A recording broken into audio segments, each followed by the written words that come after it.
dungeon's dark legacy.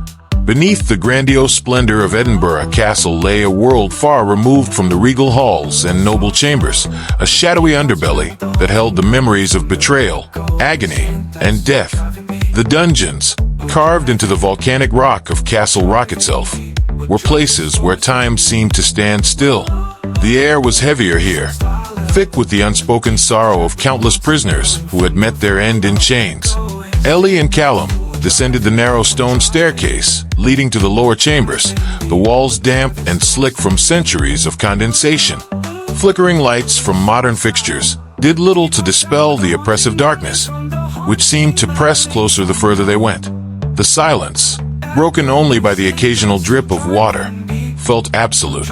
"Some welcome," Callum muttered, his voice subdued as if afraid to disturb the dead. Ellie didn't respond. Her mind was consumed by the accounts she had read about this place. Gruesome details of lives broken and ended within these walls. A history of suffering.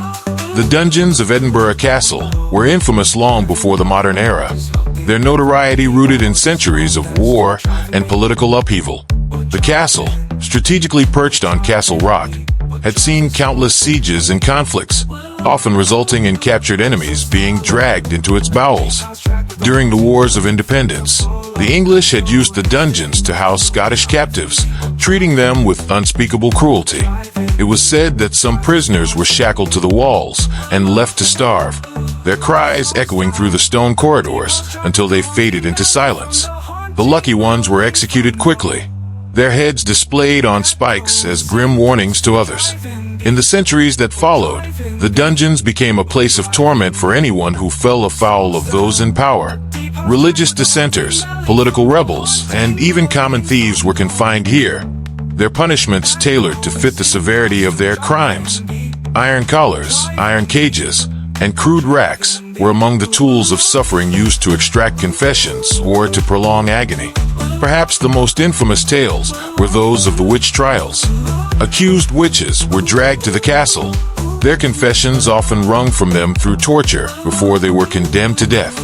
Many were burned at the stake just beyond the castle gates, their ashes scattered to the wind, while their screams haunted the living. Ellie paused by a rusted iron ring embedded in the wall. Chains had once been fastened to it, and she could almost see the shadow of a figure slumped against the cold stone, their wrists bloodied from trying to pull free. She reached out and let her fingers brush the ring, the metal surprisingly cold despite the humid air. "People died here," she said softly, more to herself than to Callum. Callum, standing a few paces behind her, crossed his arms. "People die everywhere, Ellie. That doesn't mean they're still hanging around to chat." But Ellie didn't respond. Her thoughts were drawn to one prisoner in particular, William Kirkwood, a young soldier accused of treason during the Jacobite Rebellion. The betrayer's ghost. William Kirkwood's story had become the stuff of legend. A loyal soldier under Bonnie Prince Charlie, Kirkwood had been captured by British forces after a failed assault on the castle. Accused of betraying his comrades to the enemy, he was dragged to the dungeons and subjected to weeks of torture. The records were sparse, but they told enough. Kirkwood refused to confess, even as his body was broken and his spirit crushed. Eventually, his captors grew impatient. They executed him in the courtyard. His body hung in chains for days as a warning to others. Yet, as the legend went, Kirkwood did not rest. Over the years, visitors to the castle had reported seeing a figure in tattered clothing wandering the dungeons. Some described hearing a man's anguished screams echoing through the corridors, while others spoke of being touched by unseen hands or feeling a crushing weight on their chests. Ellie had read these accounts with fascination, noting the consistency of the sightings. The ghost of William Kirkwood, she believed, was not merely a figment of collective imagination, but an imprint left behind by unimaginable suffering. "Ellie, you're zoning out again," Callum said, his voice cutting through her thoughts. She blinked and turned to him. "I was just thinking about Kirkwood, his story, what he endured down here." Callum sighed. "It's a tragedy, no doubt. But let's not forget that stories like his get embellished over time. A few details change, and suddenly you've got a full-blown haunting." Ellie didn't argue. Callum's skepticism was his armor, and she wasn't about to strip it from him. Instead, she moved deeper into the chamber, her flashlight cutting through the shadows. The watchful eyes. The deeper they ventured, the more oppressive the atmosphere became. Ellie couldn't shake the feeling that they were being watched. She glanced over her shoulder repeatedly, her eyes scanning the darkness for any movement. The sensations began subtly at first, a faint pressure on her chest, a whisper of air that didn't match the direction of the draft. But as they explored further, the feeling intensified.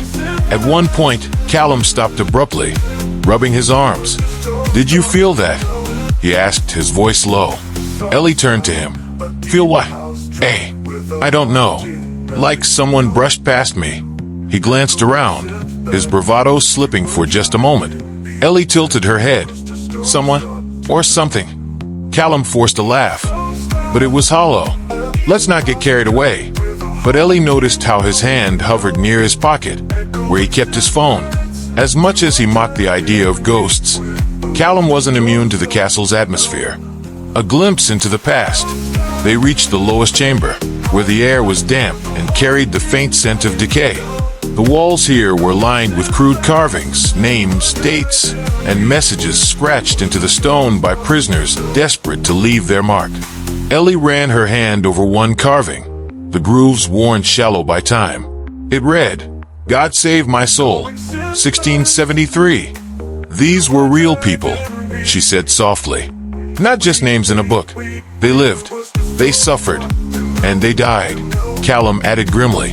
"Probably right here." Ellie nodded, her fingers lingering on the stone. She closed her eyes, trying to imagine what it must have been like. The cold, the darkness, the knowledge that escape was impossible. She could almost hear the faint echoes of voices, pleading and cursing, as if the walls themselves had absorbed their agony. And then, just as quickly, the sensation was gone. "Let's move on," Callum said, his voice tight. "This place is starting to get to me." Ellie glanced at him and saw the unease in his expression. For all his skepticism, even Callum couldn't deny the weight of the castle's history. As they made their way back toward the surface, Ellie couldn't help but feel that they weren't alone. The castle's violent past lingered here, not as a memory, but as a presence, a shadow that watched and waited. And in the darkness of the dungeons, it was impossible to tell whether that presence was friend or foe. The headless drummer. As Ellie and Callum ascended from the dungeons into the open air of the castle courtyard, the transition from suffocating darkness to sunlight was almost disorienting. Ellie breathed deeply, the crispness of the Edinburgh air sharp in her lungs. But the reprieve was brief. Her mind remained tethered to the castle's labyrinthine depths, where the weight of history clung like cobwebs. Callum, dusting off his coat as if the dungeon's atmosphere could be shaken loose, turned to Ellie with a smirk. "So, what's next on your ghost hunting itinerary? Or do we take a well-earned coffee break?" Ellie smiled faintly, but said nothing. Her thoughts had already moved ahead to the next subject in her research. The castle's most infamous specter, the Headless Drummer Boy. The drummer's warning. The legend of the Headless Drummer Boy was as unsettling as it was enduring. The story dated back to the mid-1600s, when Edinburgh Castle was bracing for an attack by an unknown enemy. According to historical accounts, the sound of drumming echoed through the castle walls one foggy night, cutting through the stillness like a call to arms. The rhythm was steady, deliberate, a signal of imminent danger. When soldiers investigated, they were met with an eerie sight. A young boy dressed in military garb, playing a snare drum. His movements were precise, his posture rigid, but there was one horrifying detail. His head was missing. The apparition disappeared before anyone could approach, but the drumming continued, growing louder and more insistent. The castle's defenders scrambled to prepare for an attack, and within hours, their enemy arrived, laying siege to the fortress. Though the defenders held their ground, the eerie warning of the Headless Boy lingered in their minds. In the centuries that followed, the drumming would return, always heralding significant events tied to the castle, sieges, rebellions, and even disasters beyond its walls. The boy, faceless and nameless, seemed to exist not as a spirit seeking justice, but as an omen of strife and bloodshed. Ellie had read about the sightings, both historical and contemporary, with fascination. What struck her most was the consistency of the descriptions. Soldiers, castle staff, and even tourists had reported hearing the drumming, often at night when the castle was shrouded in shadow. But it wasn't just the sound that unnerved them. It was the feeling that accompanied it. A heavy, oppressive sense of doom, as if the boy's appearance carried with it the weight of the tragedy to come. A drumbeat in the fog. Ellie and Callum stood at the edge of the castle's ramparts, overlooking the city below. The view was breathtaking, but Ellie's attention was elsewhere. She had asked Fergus MacLeod, the grizzled groundskeeper, about the drummer boy during their last conversation, and his response had been as cryptic as it was unsettling. "You don't want to hear those drums, lass," Fergus had said, his voice low and gravelly. "Not unless you're ready for what comes after." Now, as Ellie gazed at the sprawling city, she couldn't shake his words. She clutched the strap of her satchel, feeling the weight of her notebooks and recording equipment inside. This trip wasn't just about uncovering history.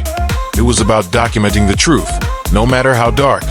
Callum, who had been scrolling through his phone, glanced up at her.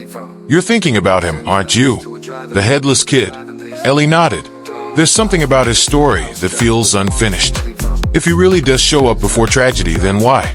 Is he trying to help? Or is he part of the tragedy itself?" Callum shrugged. "Maybe he's just a residual haunting, like a loop on an old tape. No intention, no meaning. Just a fragment of history stuck on repeat." Ellie considered his words, but couldn't fully accept them. The boy's appearances felt too deliberate, too tied to the castle's darkest moments. There was a pattern, and she was determined to uncover it. The first encounter, that night, Ellie convinced Callum to stay late at the castle. While the daytime bustle of tourists and guides had long since quieted, the castle remained open for private bookings and special research visits. Fergus had reluctantly granted her access, muttering something about curiosity being a dangerous thing. Ellie and Callum positioned themselves in the Great Hall, a cavernous room filled with relics of Scotland's past. Suits of armor stood guard along the walls, their hollow eyes watching in silence. Above them, a vast timber ceiling loomed, its beams carved with intricate patterns. Ellie set up her audio recorder on a wooden table, her movements deliberate and practiced. She had done this many times before, though never in a place as storied or as haunted as this. "Remind me why we're sitting here in the dark, waiting for a ghost that might not even exist?" Callum asked, leaning back in his chair. "Because legends don't come from nowhere," Ellie replied. "And if the drummer boy is tied to the events at this castle, then his story is worth understanding." Callum sighed but didn't argue. Hours passed, and the castle remained eerily quiet. The occasional creak of wood or whisper of wind was all they heard. Callum had started to nod off when Ellie stiffened, her gaze snapping toward the far end of the hall. "Do you hear that?" she whispered. Callum sat up, his expression wary. "Hear what?" Ellie held up a hand, signaling for silence. The faintest sound reached her ears, soft, rhythmic, and unmistakable. A drumbeat. It was distant at first, barely audible, but it grew louder with each passing second. The sound seemed to come from everywhere at once, echoing off the walls and filling the room. Callum's face went pale. "No way. That's got to be someone messing with us." Ellie shook her head, her heart racing. "There's no one else here." The drumbeat was steady and deliberate, as though guiding invisible soldiers into battle. Ellie felt a chill crawl up her spine as the temperature in the room plummeted. Suddenly, the drumming stopped. The silence that followed was deafening, pressing against her ears like a physical weight. Then came the footsteps. They were light and quick, like those of a child, echoing through the hall. Ellie and Callum both turned toward the sound, but there was no one there. "Ellie," Callum whispered, his voice trembling. "We need to go." But Ellie didn't move. Her eyes were fixed on the far corner of the room, where a shadow seemed to shift and ripple, as if trying to take form. For a moment, she thought she saw him, the boy in his tattered military uniform, standing silently in the darkness. He didn't move, didn't breathe, but his presence was undeniable. Then, just as quickly as he had appeared, he was gone. The drumming resumed, this time fainter, as if retreating into the distance. Ellie's hands shook as she turned off the recorder, her mind racing. "Let's get out of here," Callum said again, his tone more urgent. Ellie nodded, her voice failing her as they hurried out of the hall. But even as they left the castle behind, the sound of the drumbeat lingered in her mind, an unrelenting echo of the boy who watched over Edinburgh Castle and its bloody history. The drumming in the night. Night descended over Edinburgh Castle, and with it came an almost oppressive stillness. The chatter of tourists and the shuffling footsteps of guides had long since faded, leaving the fortress in silence. The only sounds now were the occasional rustle of the wind brushing against stone walls and the faint hum of distant city life below the castle rock. Ellie stood near her small desk in the castle's temporary research office, gazing out of the window at the dimly lit grounds below. The room, provided for her by the Historical Preservation Society, was tucked into one of the castle's quieter wings. Though she had spent countless nights in old buildings and ruins, there was something unnerving about being inside this fortress after dark. "Are you actually planning on sleeping here tonight?" Callum asked from behind her. He was sprawled on a narrow sofa, his feet propped up on a pile of books. Ellie turned toward him, her expression a mix of determination and apprehension. "It's the best way to observe. If anything's going to happen, it'll happen when the place is empty." Callum shook his head. "Right, because ghosts follow a strict schedule. Just so we're clear, when I said I'd help with your research, I didn't mean camping out in haunted castles. You didn't have to stay," Ellie said, smiling faintly. "I'm not leaving you here alone." He sighed. "Besides, I might as well stick around. Who knows? Maybe I'll finally see something that convinces me all this ghost business isn't just a load of nonsense." Ellie didn't respond. Her attention drifted back to the window, where the darkened courtyard stretched out like a void. Something about the quiet seemed off, as though the castle itself was holding its breath. The first echoes. It was nearing midnight when the first sound came. Ellie had been reviewing her notes on the headless drummer boy, her pen scratching against the page, when she froze. Faint and distant, almost imperceptible, came the rhythmic tap, tap, tap of a drumbeat. She straightened in her chair, her pulse quickening. The sound was so soft it could have been a trick of her imagination, but as she strained to listen, it grew louder. "Callum," she whispered, her voice tight. Callum sat up, rubbing his eyes. "What is it?" "Listen." He frowned, tilting his head. For a moment, there was nothing but silence. Then it came again, a steady, deliberate rhythm, like someone striking a drum in the far-off shadows of the castle. "You've got to be kidding me," Callum muttered, his skepticism faltering. Ellie rose from her chair, moving toward the door. The sound seemed to emanate from somewhere deeper within the castle, its echoes bouncing off the stone walls. "Where are you going?" Callum asked, scrambling to his feet. "To find the source," Ellie said, her voice resolute. Callum groaned but followed her, muttering under his breath about curiosity and its deadly consequences. Into the darkness. The corridors of Edinburgh Castle at night were a labyrinth of shadows. The torches that lined the walls flickered weakly, casting distorted patterns across the stone. Ellie held a flashlight in one hand, its beam slicing through the gloom as she led the way. The drumbeat continued, growing louder with each step. It wasn't frantic or chaotic, but steady and deliberate, as though the unseen drummer were guiding them somewhere. "This has to be someone playing a prank," Callum said, his voice low, but tinged with unease. "Who?" Ellie countered. "The castle's locked down. Fergus said the night guards stay outside the gates. Maybe one of them snuck in." Ellie shook her head. The sound wasn't coming from a single direction. It seemed to surround them, filling the corridors with its eerie cadence. They descended a narrow staircase that led to the lower levels of the keep. The air grew colder as they moved, the chill seeping through their clothes and into their bones. Ellie couldn't shake the feeling that they were being drawn into something, like moths to a flame. Finally, they reached a large wooden door that led to the old barracks. Ellie hesitated, her hand on the iron handle. The drumming was louder now, resonating through the wood, as though it were on the other side. "Ellie?" Callum said, his voice tense. "Are you sure about this?" "No," she admitted. Then she pushed the door open. A room of echoes. The barracks were dark and cavernous, their high ceilings lost in shadow. Rows of rotting cots lined the walls, and the faint smell of damp wood hung in the air. Ellie swept her flashlight across the room, but there was no sign of anyone, or anything, that could be making the sound. And yet the drumming persisted. It seemed to emanate from the very walls, vibrating through the stone, as though the castle itself were alive. Ellie stepped forward cautiously, her flashlight beam steady. Callum lingered near the doorway, his arms crossed tightly over his chest. "Do you see anything?"